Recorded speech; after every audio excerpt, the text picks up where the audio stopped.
folks. Welcome back to the channel. In today's proceedings, two exes go head to head after their breakup devolved into messages, meltdowns, and marijuana fueled trauma.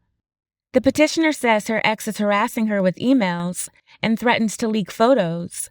She even showed up to her grandmother's house uninvited. The respondent doesn't deny the contact, but insists it wasn't harassment. Instead, she drops a full psychological profile: love bombing, sexual manipulation, first time substance use, and a slow mental unraveling she says resulted in seizures and therapy. Let's watch as the court dives into a messy love story gone sideways, where digital and real life boundaries blur. Milton and Ms. Perks to please raise your right hands. And do both of you swear that the testimony you give in this case will be the truth, the whole truth, and nothing but the truth? Yes. Okay. Yes. All right, Ms. Milton, you're the petitioner. Go ahead. So do you want me to start from beginning to end on why? Yeah, for example, you wrote down in here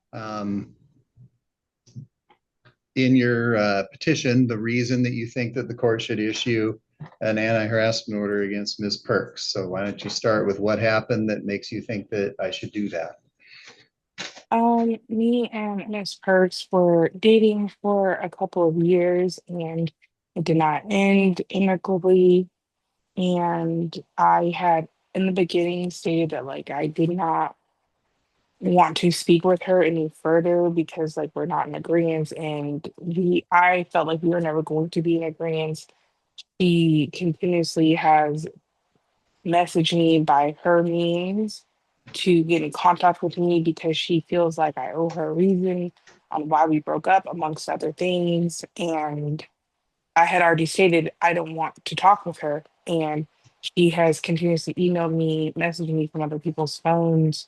And I, at some point, maybe last year, sorry, it's kind of blurry in terms of dates, but I had um, spoke with her mother and told her, can you please tell her to stop contacting me? Like I've already stated, I don't want to be contacted. I don't want to speak with her, or I would have to go to the authorities. And she continued anyways.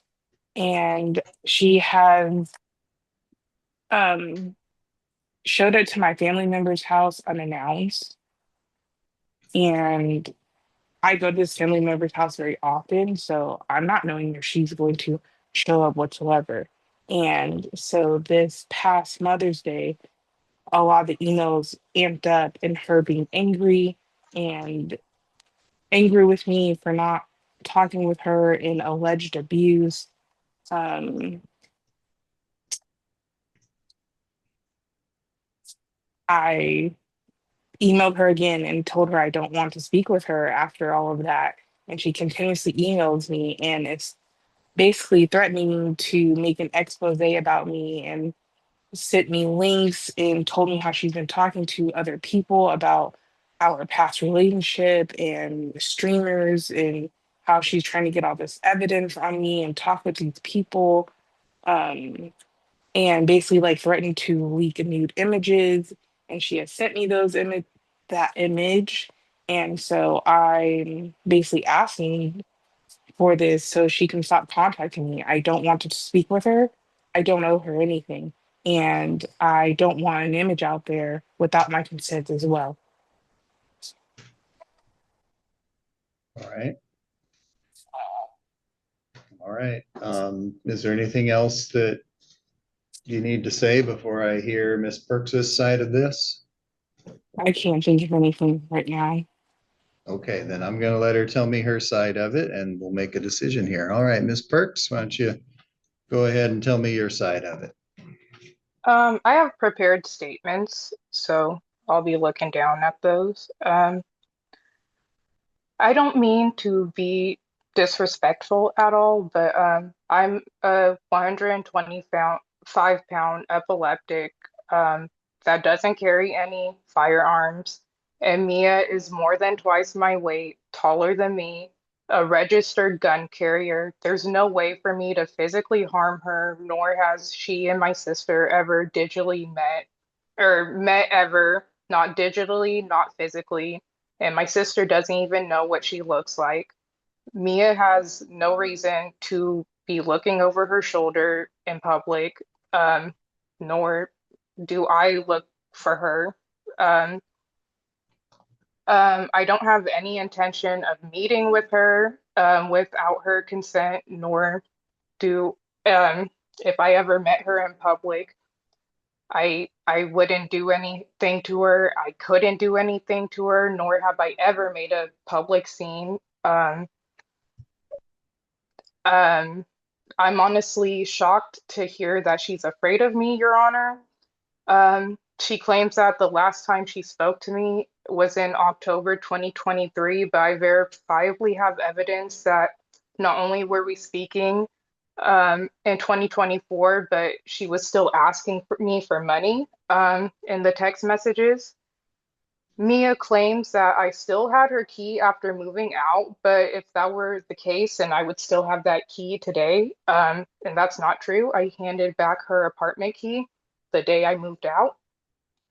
I don't possess any pornographic videos or sexual images of her. The only image I sent back to her was an image she posted on her public OnlyFans for public consumption that she temporarily did in 2019 to mid 2020. There's no full nudity in the picture, and as far as I'm aware, Your Honor, she never did. She never took any full nudity pictures or full sexual videos, and if she did, I'm unaware of it, and I'm fully aware I shouldn't have sent that image back. And I was invited into her grandma's residence. I even said, I don't want to impose, but she invited me in. And yeah, and then I have another prepared statement. I'll try to make it short. But while we were in a relationship, Mia love bombed me. She kissed me for the first time. She took my virginity. She gave me a lot of marijuana, a lot of alcohol for the first time, as you can see in the pictures. She proposed to me after 3 months. I had never been in a relationship while she had. And worst of all, she would give me these ultimatums and tasks to complete, or else we would break up. And that would mess with my mind. All that stress caused me to lose hair, lose weight over time, become sweaty out of nerves, and develop epilepsy, which I did not have prior, and my neurologist believes it was out of stress. And I was afraid of Mia. She would raise her voice, as you can see in the video. Um, she, sorry, let me see here. When things didn't go her way, she would either she would either yell, or she would basically kiss me, love on me, and um yeah, that's the extent of it. And I was very much wanting to get in contact with her because even my neurologist, sorry, my therapist has said that is why a lot of my mental issues has started, and that has greatly affected me. And that she is basically afraid of me for emails. And when I visited her grandma's house, it was last year. And that's the extent of it. I haven't visited anyone else in her family, nor do I have any intentions to. And that's, yeah, I don't have anything else to say. I do. Thank you, Ms. Perks. Okay. Well, like I said in the beginning, I have to be able to find by a preponderance of the evidence that the person petitioning for a order is entitled to that order. In this case, it could be a petition for anti-harassment or a protection order. It sounds like, based on the fact that there was a previous relationship, that the allegations kind of more point towards potentially domestic violence. And I haven't heard from both of you in this. It's clear, I read the exhibits too. It's clear to me that things have obviously not gone well, that, breaking up is obviously traumatic and difficult, and some people respond to that differently. And I've got, my radar is up for things that concern me, like stalking behavior or threats of harm, threats to disclose intimate images. Things like that are harmful to other people and form the basis of a protection order. In this case, though, haven't heard from both of you, I'm not able to find by a preponderance of the evidence that harassment occurred or that domestic violence occurred. So in this instance, at this time, I'm going to deny the request for an order, just because I don't believe that the petitioners carried the burden by a preponderance of the evidence.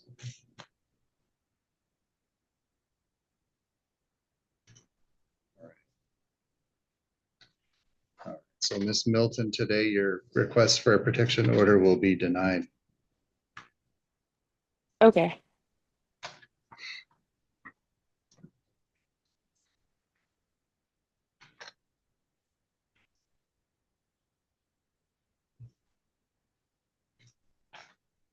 I don't believe there was a temporary order issued here, so that's not applicable.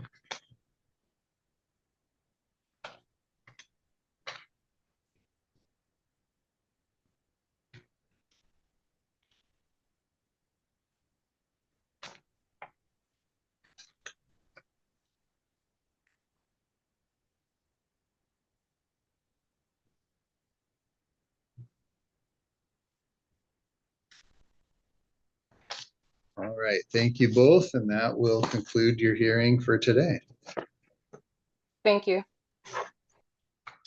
The judge didn't bite, and neither did the law. No protection order, no legal win.